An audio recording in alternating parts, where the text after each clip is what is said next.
Today's podcast is brought to you by StrongHeartAcademy.com, where no heart is no victory. We are also brought to you by BJJ to go. If you want to build your game and learn jiu-jitsu, go to bjj2go.com. Hi, this is Professor Mike Martin from Strong Heart Academy. We're located in North Phoenix, 32nd Street in Union Hills. I'm a 3rd degree black belt under Kyle Terra, coming up on my 4th degree pretty soon. Today I want to talk about what are the difference in all the belts and what are the belts in Brazilian Jiu-Jitsu. So many people you might hear like, oh, my niece, she's a black belt in Taekwondo or karate, and she's like 9 years old. So in Brazilian Jiu-Jitsu, kids cannot get a black belt until they're a minimum of 18, but usually 19 years old.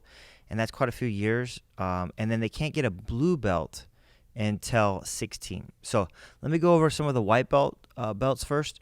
It starts at white belt. Everyone starts at white belt. And then it's a progression. So at my academy, we go by first attendance, and then there's tests for stripes, and then there's tests for belts. So for kids, I don't do any tests until your first belt. And we do 4 stripes per belt.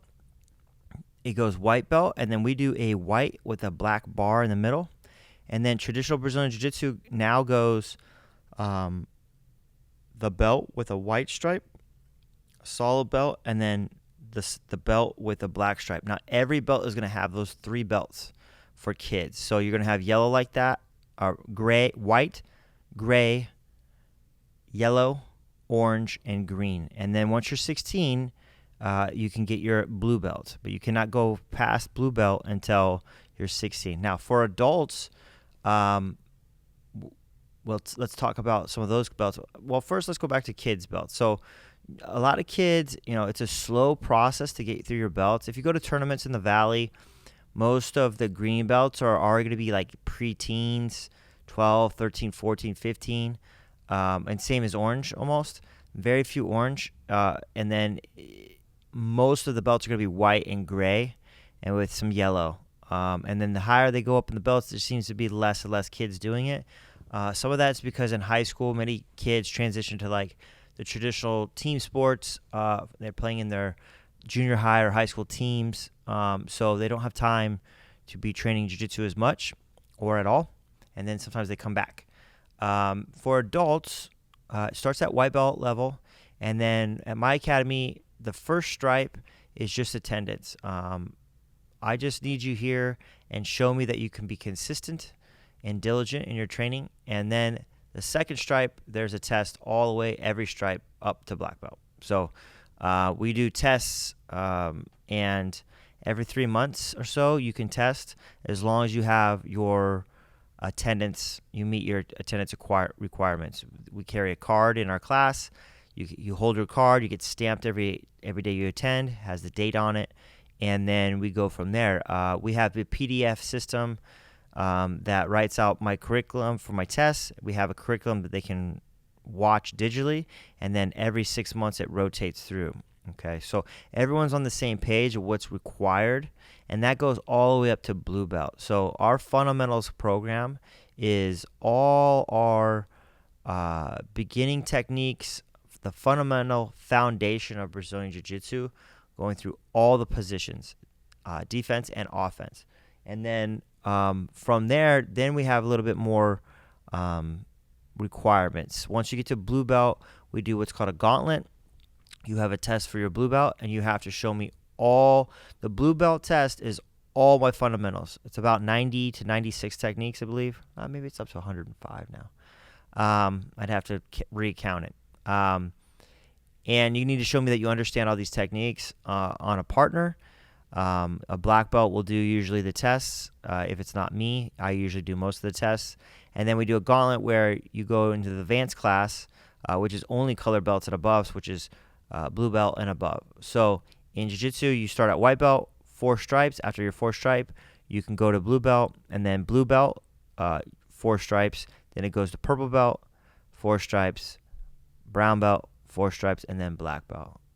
White belt, again, is just a foundation for me.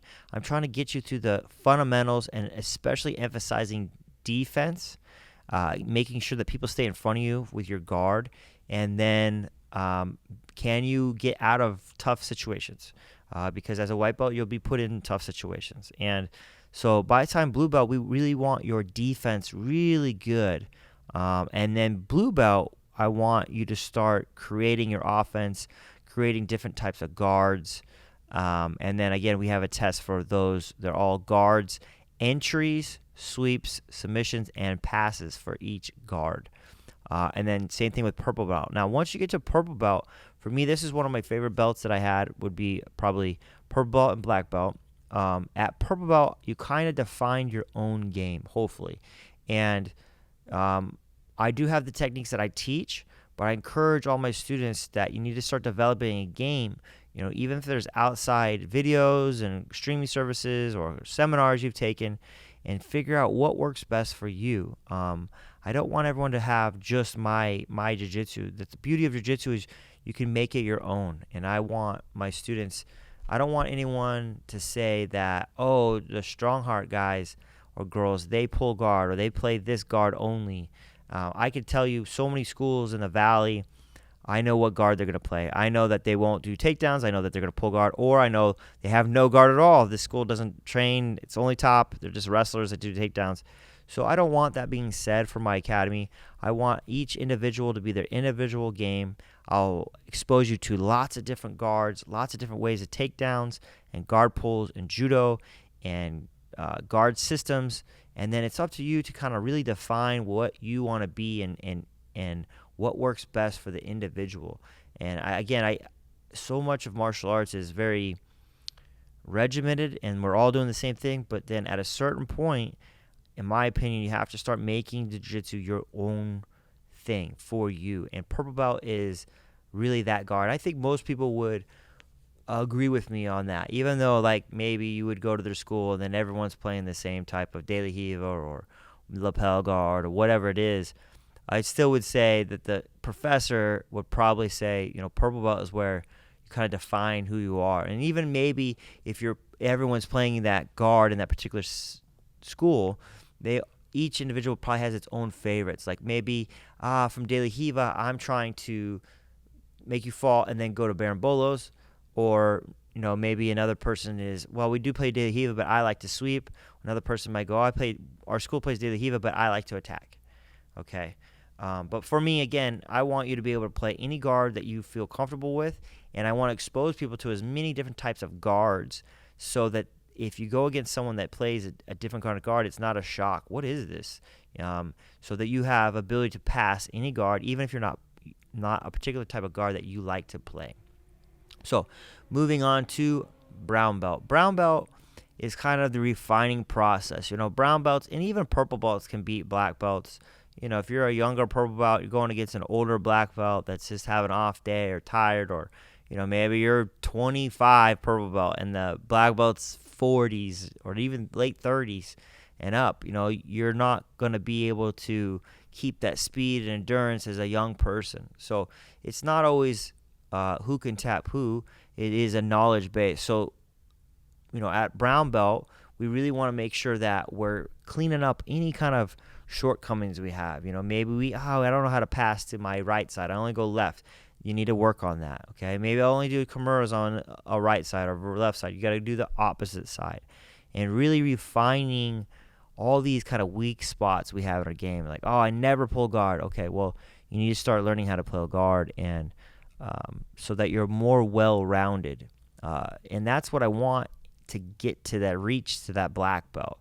And IBJJF is the big governing body. There's no one that's everything, but they're the big one. And they try to require, I believe it's a year and a half as a brown belt in order to achieve your black belt. So once you get a card, and it's kind of a money thing, they want you to give a card as an ID, which is, judo's cool because there's insurance involved when you pay for it that protects you in an injury in a tournament. But IBJJF doesn't do that. You're on your own. If you get hurt, whatever. They don't care.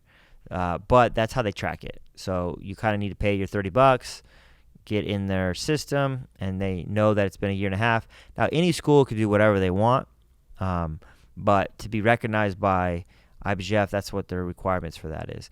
Generally, nowadays, when I started, it was very common to be 10 years to get a black belt, which seems like a long time because it is a long time.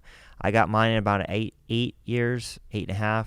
I think it's very common people getting it at 7 to 6 years now.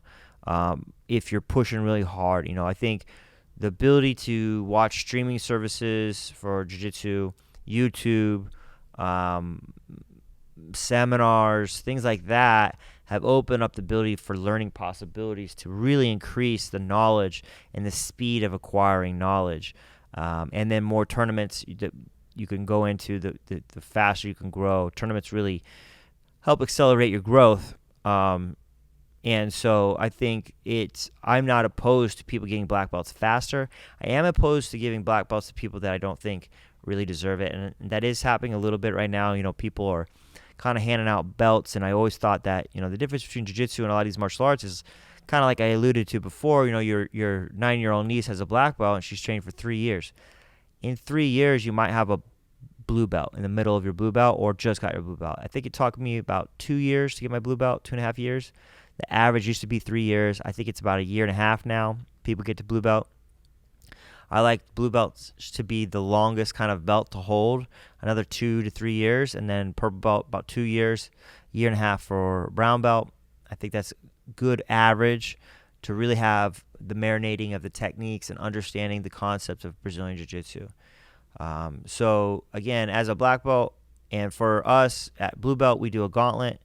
You have your attendance requirements, you pass your test, showing me that you know all the fundamentals curriculum, and then from there you fight everyone in class for 1 minute, and they're fresh and you're not. And it's not expected for you to win. It's expected that you try and push. It's a very heart oriented thing for me at my academy, and so nobody gets belts at my academy and really goes, "Oh, do I deserve this belt? Am I really this belt?" No, that's not really a thing at my academy. Everyone had to work pretty hard to get their belts at my academy. I don't hand them out. I don't also sandbag them. If you're crushing tournaments, I want to challenge you. I want you to go on to the next challenge. So are some academies that hold people back. You look at that guy and like, that's not a blue belt. That guy's a purple belt, almost a brown belt. He's just killing everyone at the tournaments. And so, if they're killing everybody, especially if you're winning some IBJJF pans, you shouldn't be that belt the next year. Like, it's time to move on.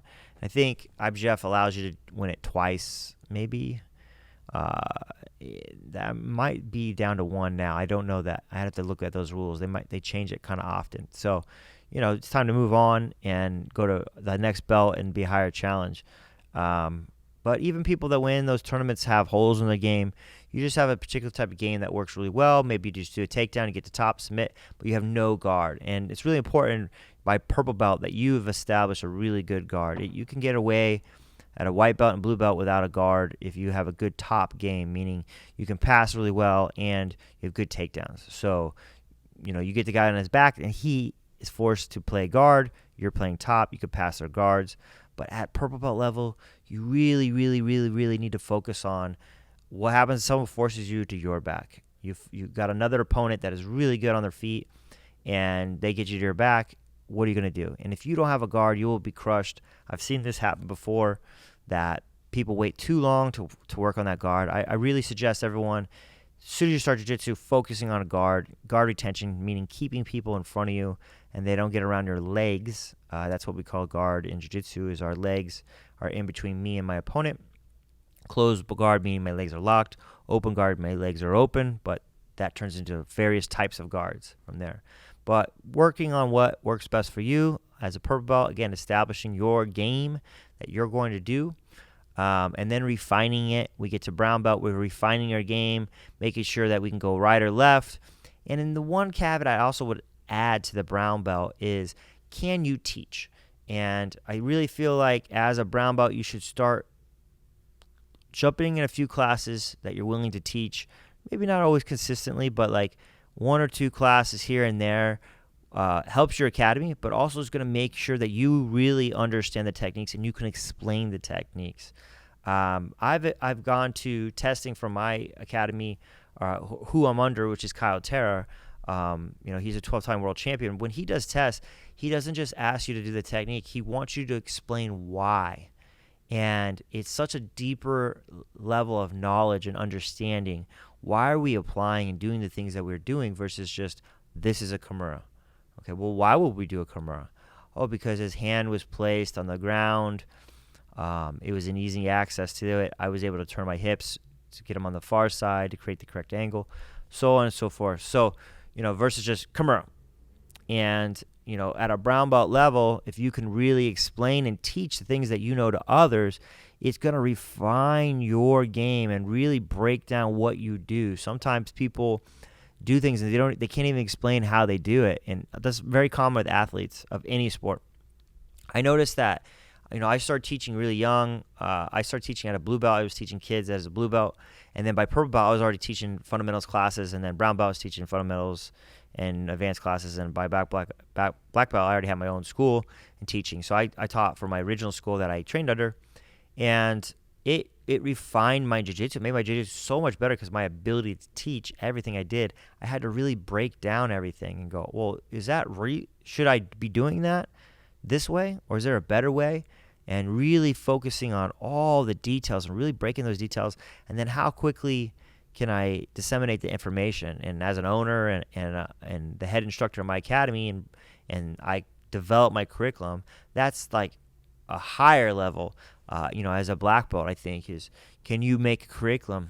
You should make a curriculum for yourself. Can you write it out, what you do, write out everything that you do and explain why? And for me, a black belt, that's, I think, important. And I've debated on writing essays for black belts too, explaining what this means to you, the importance, and that is more for the person versus me, although I'd like to get the insight of what makes them drive and strive to be better at jiu-jitsu, but what are also the benefits for you and as an individual? Why did you enjoy jiu-jitsu? Why did you continue to push this far? Because it's a lot of work to get this far. You can get your doctorate in pretty much anything by the time you get your black belt. So, you have to really want it. They call it the blue belt blues because so many blue belts people quit after blue belt because it's tough just to get to blue belt. It might take you 3 years. That's almost through your bachelor's degree. By 4 years you got a bachelor's degree. So, blue belt, and people like, what is, but a blue belt's a formidable opponent in the street. Defending yourself for sure. Ask any blue belt. When someone new comes into the academy, like, you just wreck them because they don't know anything. And then once you get to purple belt, most people stick it through to purple belt. Now, it might take them forever. They might take years off and this and stuff. But I really feel like once you're a purple belt, like, you're in it to at least to get to black belt. And I wouldn't say there's ever an end. For me, I got my black belt, and I just wanted to continue to learn. I felt like I was on the bottom level. And anytime I get a belt, I've always felt like, okay, it's this range. Okay, I'm like a step. I got to this step, and then there's all this range in between the next step. So how fast can I get from here closer to that next belt? So I've always accelerated my training. Every time I got a belt, I trained even more to get me faster in the middle versus that bottom. Like, oh, you just got your belt. Because when you just got your belt, you're almost still kind of half into your last belt versus into your next belt. And so, how quickly can you get these concepts that we're trying to get and achieve for the next belt and be at least an average in that belt versus everybody else? You could be, again, you just get a belt and someone else has had that same belt for 2 years. But are they consistent? I don't know. It's an individual thing, so who knows? But once you're a purple belt, definitely once you're a brown belt, there's no reason to not just push through, get that black belt. Even if you're burnt out, man, just get it. I get it. Sometimes you can get burnt out, but you really have to love jiu-jitsu in order to earn a black belt, in my opinion. I don't believe people that don't love jiu-jitsu earn black belts. You have to have a real love for it to push through to get to that black belt. And then, if you want to be a world champion, it's got to be above everything else in your life. And that's a tough one for people to ask. So hopefully this helps you guys out. I appreciate talking with you guys. And until next time, peace. Doom, doom, doom. Hot, hot, hot. And so I often wonder, well, where should I begin? And the lack thereof. Today's podcast is brought to you by StrongHeartAcademy.com, where no heart is no victory. We are also brought to you by BJJ to go. If you want to build your game and learn jiu-jitsu, go to bjjtogo.com. Third thing we're brought to you by is Rat Bat. You got rats? Want to kill bats? Kill them with a rat bat. Fourth thing we're brought to you by is hot dog flavored water ingredients. If you want to add it to your smoothie, hot dog flavor ingredient.